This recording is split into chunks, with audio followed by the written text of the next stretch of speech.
안녕하세요. 네, 반갑습니다. 오늘은 상제님, 태어령님께 내려받아 손가락에 감겨있는 조화 광채와 율려 삼신이신 마고 할머니께 전수받은 우주 빛꽃 설료화로 비염을 치유하는 수행을 함께 해보도록 하겠습니다. 자, 먼저 비염에 대해서 한번 알아보면요. 비염은 콧물, 재채기, 코막힘, 그리고 이제 병증이 심할 때는 눈과 얼굴의 피부 가려움까지 이제 동반하는 비점막의 염증성 질환입니다. 비점막, 즉 코점막은 코로 들여마신 공기의 온도와 습도를 조절해서 호흡기가 자극을 받지 않게 그게 보호하는 역할을 합니다.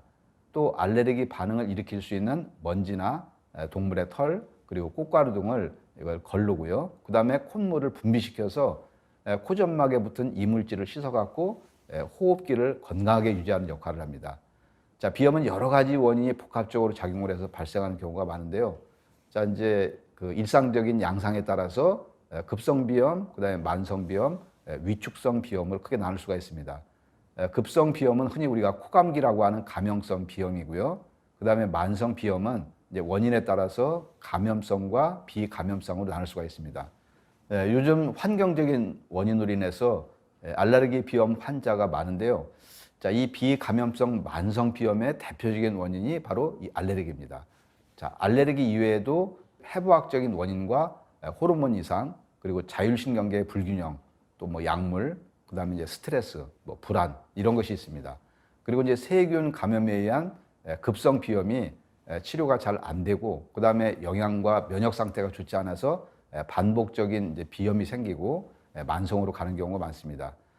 몇 가지 대표적인 비염을 살펴보면요. 자, 우선 알레르기성 비염이 있는데, 알레르기 비염은 코 점막이 특정 물질에 과민 반응, 즉 알레르기를 나타내는 것입니다.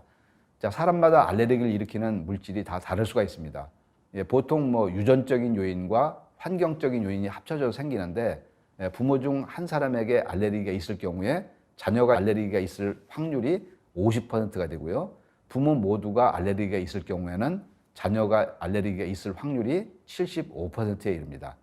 또 이제 진먼지 진드기, 그다음에 꽃가루, 곰팡이, 그다음에 반려동물의 털이나 비듬, 그리고 이제 곤충 부스러기, 뭐 음식, 그다음에 약물에 의해서도 알레르기 비염이 생기는 경우가 있고, 또 이제 오히려 지나치게 깨끗한 환경에 의해서 뭐 어린 시절부터 여러 가지 뭐 미생물에 노출된 경험이 너무 적어갖고 알레르기 비염이 생길 수가 있습니다. 자, 이 알레르기 비염 환자들은 봄에도 증상이 심하지만 가을에 더 심해지는 경우가 많습니다. 우리가 봄철에 대기 중에 날아다니는 어떤 수목 꽃가루보다도 가을철에 이 잡초 꽃가루가 비염을 더 잘 일으키기 때문입니다. 그래서 보통 봄과 가을처럼 이 환절기의 증상이 심해지기 때문에 감기와 알레르기 비염을 이렇게 헷갈리기도 하는 경우가 많은데요. 자, 화면을 보시면은, 자, 알레르기 비염과 감기는 이런 차이가 있습니다. 감기는 이제 바이러스이기 때문에 전염성을 갖고 있습니다. 자, 알레르기 비염의 원인은 지금 일교차와 알레르기 유발 물질이고, 증상은 비슷할 수가 있지만 감기 환자의 콧물은 시간이 갈수록 누런색으로 변해갑니다.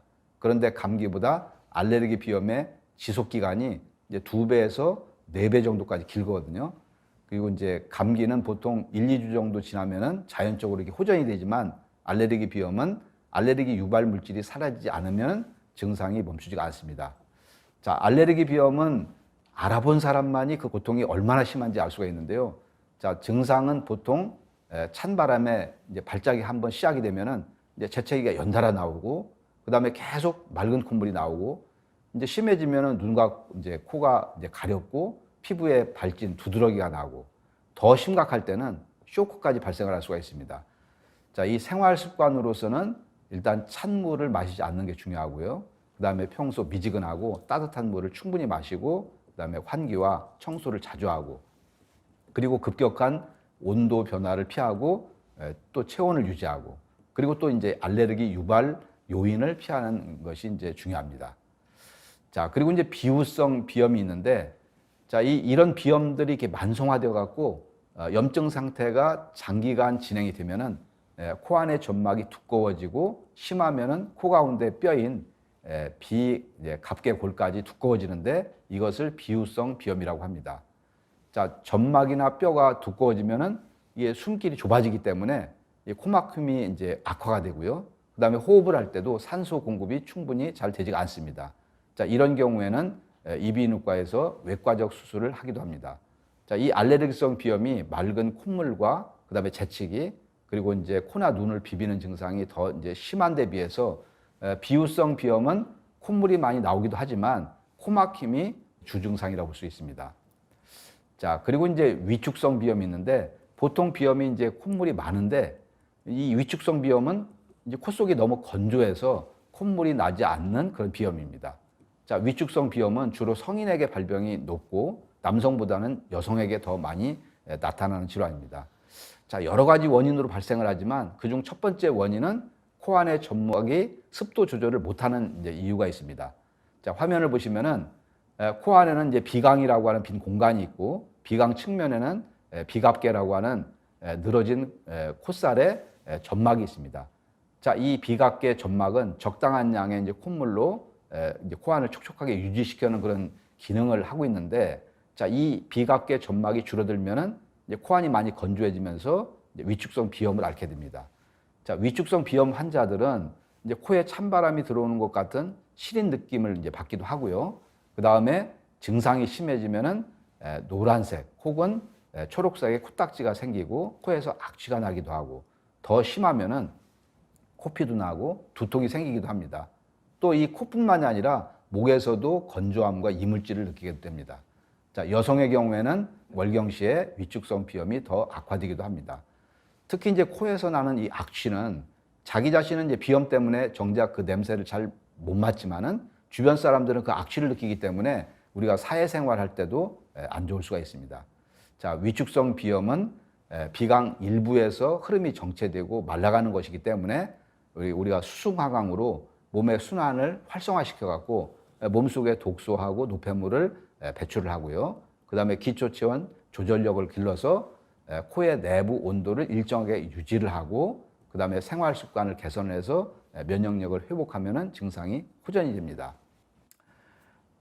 비염 이제 환자의 상당수는 우리가 만성적으로 앓고 있기 때문에 오히려 자기가 비염이 심하다고 인지를 잘 못하는 경우가 있습니다. 자, 그러다 보니까 그러려니 하고서 이제 비염을 방치하는 경우가 많은데요. 자, 비염을 장기간 방치하게 되면은 다른 질환까지 유발을 할 수 있기 때문에 비염 관리가 아주 중요합니다. 자, 이 비염을 오래 앓은 환자 중에는 이게 두통하고 그다음에 수면 장애를 동시에 앓고 있는 사람이 굉장히 많습니다. 우리가 늘상 두통을 앓고 또 잠을 제대로 못 자기 때문에 이게 삶의 질이 많이 떨어지게 되죠. 특히 이제 수면 장애는 심혈관계 질환과 뇌질환의 원인이 되기 때문에 만성 비염이 큰 질병의 원인이 되지 않도록 이런 빨리 치료를 하는 것이 이제 중요합니다.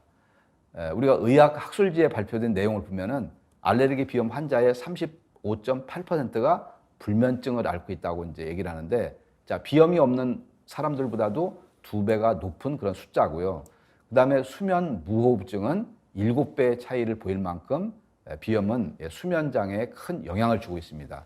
또 비염은 이제 성장기의 아이들에게도 영향을 크게 이제 미치는데요. 가끔 이제 비염을 치료하면은 잠을 더 잘 수 있기 때문에 키도 더 잘 크고 또 성적도 오를 거라고 얘기하는 의사도 있습니다. 자, 그런데 콜롬비아에서 학생 1,109명을 대상으로 실행한 그 연구 결과를 보면은 비염이 없는 아이들은 성적 우수가 27%, 보통이 65%, 미흡이 8%인데 반해서 비염 치료를 받지 않는 아이들은 성적 미흡이 무려 33%에 달했습니다. 자, 그리고 비염 치료를 한 아이들은 전반적으로 성적이 오른 것을 확인할 수가 있습니다. 자, 또 비염을 오래 앓은 분들은 거의 후각 소실, 감퇴하는 분들이 많습니다. 자, 후각은 이 뇌하고 아주 밀접한 관련이 있는데요. 자, 후각 신경세포가 감정의 뇌라고 불리는 편도체, 그리고 또 기억의 저장소라고 불리는 해마와 연결되어 있기 때문입니다. 자, 예를 들면은 특정 냄새를 맡는 순간 그 냄새와 관련된 과거의 기억들이 생생하게 되살아나는 경우를 우리가 생각하시면 됩니다. 자, 호시 약과대학의 시오다 세이지 교수는 기억과 냄새에 관한 정보가 대뇌 폐질의 같은 부위에 입력된다라고 하면서 시각과 청각에 비해서 후각이 기억을 불러일으키는 힘이 가장 강하다라고 얘기를 했습니다.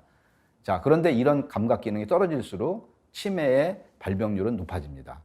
자, 2018년 1월 미국 노인의학지에 실린 논문에는 박하, 생선, 오렌지, 그리고 장미, 이제 가죽 등 우리가 일상생활에서 흔히 접하는 5종류의 냄새 가운데 하나도 구별 못하는 사람은 5년 뒤에 거의 모두 치매에 걸렸다라고 하는 그런 연구 결과가 실리기도 했습니다.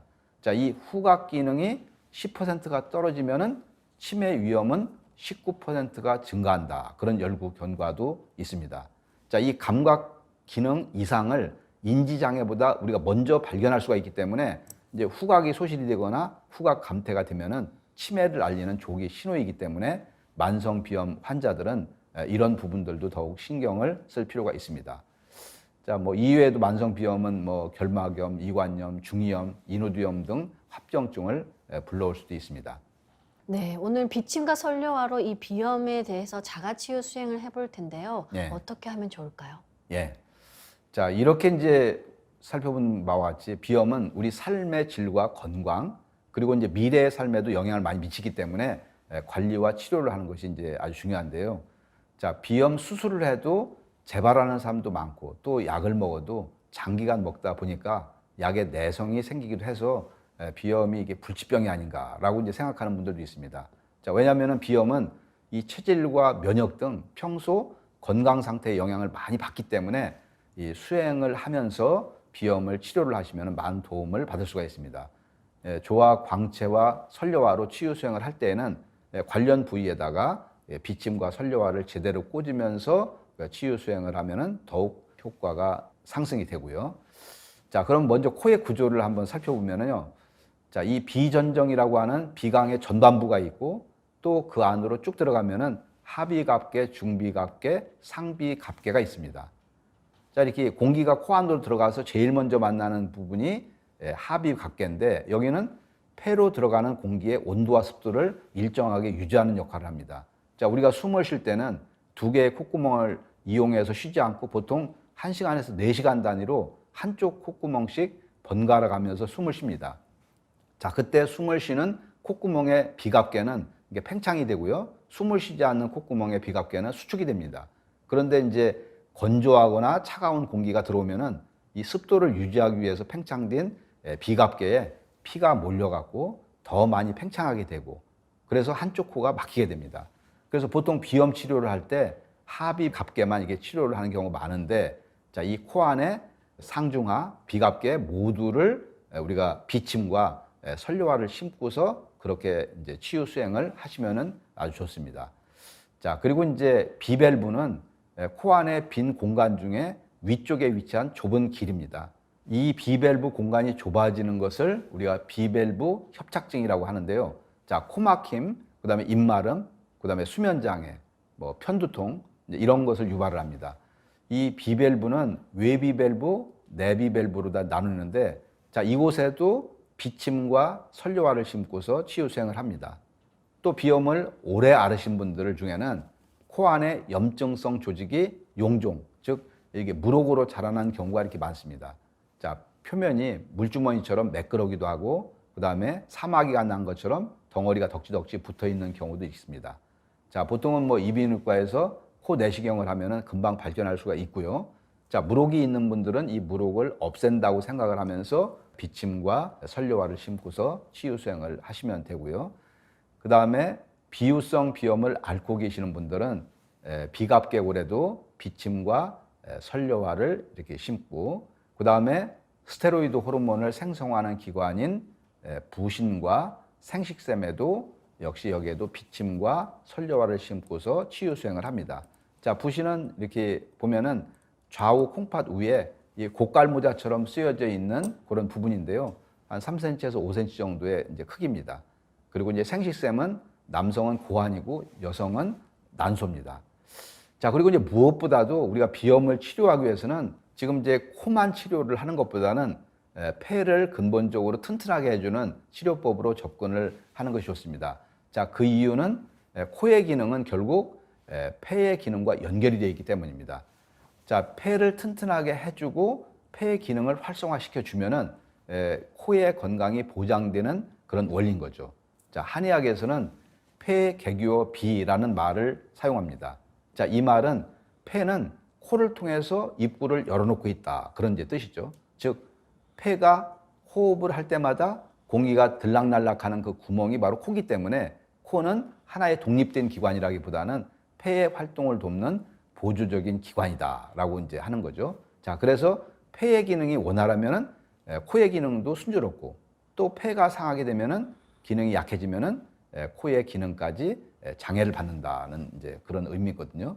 자, 이 반대로 코에 이상이 생겼을 때는 폐의 기능을 강화함으로써 코가 본래적인 제 기능을 찾을 수 있도록 해야 되는데 그 이유는 바로 폐가 코의 역할을 주관하고 있기 때문입니다.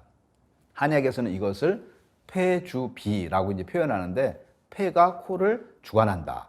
자, 그렇게 해서 폐를 아주 중요시하고 있습니다. 그래서 이제 비침과 설료화를 이제 코뿐만이 아니라 폐에도 같이 꽂아줘야 하는데요. 자, 왼쪽 폐와 오른쪽 폐로 나누어서 이렇게 꽂아주면은 아주 치유 효과가 좋은 결과로 나올 수가 있습니다. 마지막으로 이제 이 비염은 우리가 근본적인 나의 건강, 이 면역력과 체력 강화 그리고 이제 체질 개선이 아주 중요하기 때문에 평소에 우리가 정단 강화를 꾸준히 하고 그다음에 면역력과 체력을 강화를 하시기를 추천을 드립니다. 자, 이렇게 비침과 설료화를 꽂아서 꾸준히 이렇게 수행을 하시면은 나의 몸이 근본적으로 건강해지기 때문에 비염도 아주 좋은 효과를 볼 수가 있습니다. 네, 폐가 튼튼해지고 활성화되면 코의 건강이 보장된다는 예. 말씀이 기억에 남습니다. 예. 말씀 감사합니다.